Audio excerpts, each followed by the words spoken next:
لیکن وہ گھراہٹ اب مجھے اپنے بائیں طرف سے آ رہی تھی۔ میں اچانک بائیں طرف پلٹا تو وہی آواز مجھے دائیں طرف سے آنے لگی۔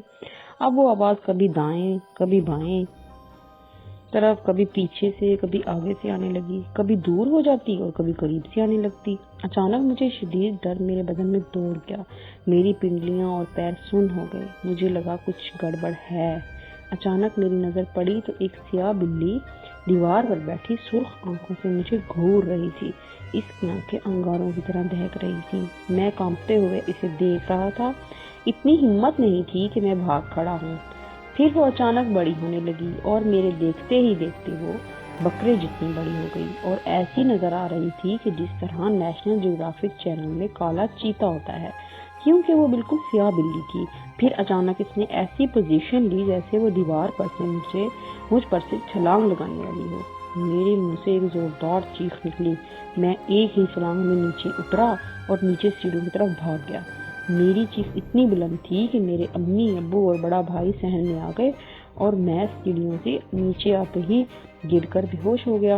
مگر پریشانی ختم نہ ہوئی۔ کچھ دنوں تک مجھے ڈراؤنے خواب آتے رہے۔ مجھے وہی بلی نظر آتی جو کبھی میرے نخرے پر دانت گاڑے ہوئے ہے، کبھی وہ میرا خون چاٹ رہی ہوتی۔ میں نیند میں چیخنے لگتا۔ پھر مجھے خواب میں بھوت دکھائی دیتے۔ کسی کا سر نہیں ہوتا، کسی کا گوشت لٹک رہا ہوتا، آنکھوں کی جگہ کالے سوراخ ہوتے، بازو کٹے ہوتے۔ میں بیمار رہنے لگا، کمزور ہوتا گیا، ڈر کے مارے میں گھر سے باہر ہی نہیں نکلتا تھا۔ پھر مولوی صاحب دم کرنے آتے، مجھے پانی پلایا جاتا۔ میری والدہ ہر وقت مجھ پر سورہ یاسین پڑھ کر پھونکتی، افاقہ ہوتا مگر پھر وہی حالت ہو جاتی۔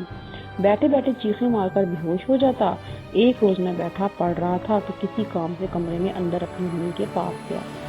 مجھے ایک دم ڈر سا لگا تھا۔ میں اپنی امی کے پاس گیا کہ وہ مجھ پر کچھ پڑھ کر پھونک لیں۔ میری امی میری طرف پیٹ کیے الماری کھولے کپڑے طے کر رہی تھی۔ میں نے امی کو پکارا مگر انہوں نے مجھے جواب نہیں دیا۔ میں ان کے قریب گیا اور ان کو میں نے زور سے آواز دی تو انہوں نے مجھے مڑ کر دیکھا مگر وہ میری والدہ نہیں تھی۔ وہ خوفناک شکل کی عورت تھی۔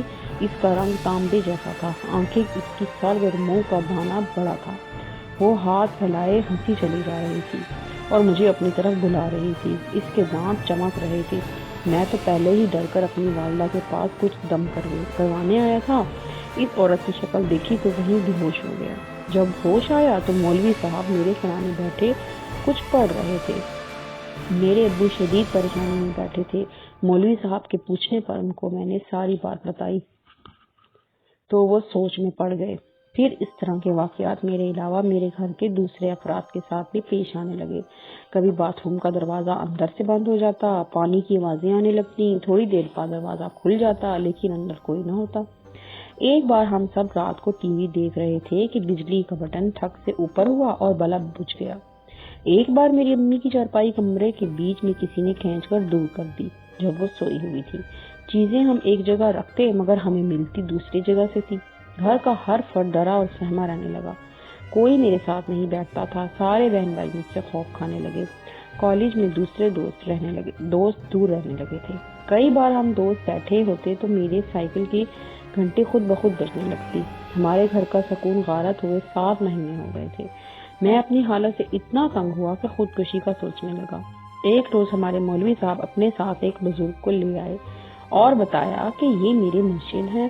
وہ بزرگ سفید کپڑوں میں تھے، سفید عمامہ تھا، چہرے پر سفید داڑھی تھی اور ماتھا ایسے چمک رہا تھا جس سے روشنی پھوٹ رہی ہو۔ انہوں نے میرے ماتھے پر ہاتھ رکھا اور میں رو پڑا۔ میرے والد صاحب نے سارے واقعات ان کو بتائے اور وہ سکون سے بیٹھے سن رہے تھے۔ ان کے ہونٹوں پر ایسی مسکراہٹ تھی اور اتنا سکون تھا اور چہرے پر اتنا نور تھا کہ دل کرتا تھا ان کو دیکھتے ہی رہے۔ انہوں نے میرے والد صاحب کے ساتھ سارے کمروں کا جائزہ لیا، چھت پر جا کر ایک ایک کونا دیکھا، ساتھ والوں کی چھتیں دیکھی۔ ہمارے گھر میں محلے کی عورتوں کا رش لگ گیا جو ان کو پانی دم کروانے آ گئی تھی۔ وہ میرے قریب آ کے بیٹھ گئے اور انہوں نے اپنے دائیں ہاتھ کا انگوٹھا میرے ماتھے کے درمیان میں رکھا اور اپنی آنکھیں بند کر کے کچھ پڑھنے لگے۔ مجھے ایسا لگا جیسے کوئی میری کھال کو کھینچ رہا ہو۔ میری چیخیں نہیں رک رہی تھی۔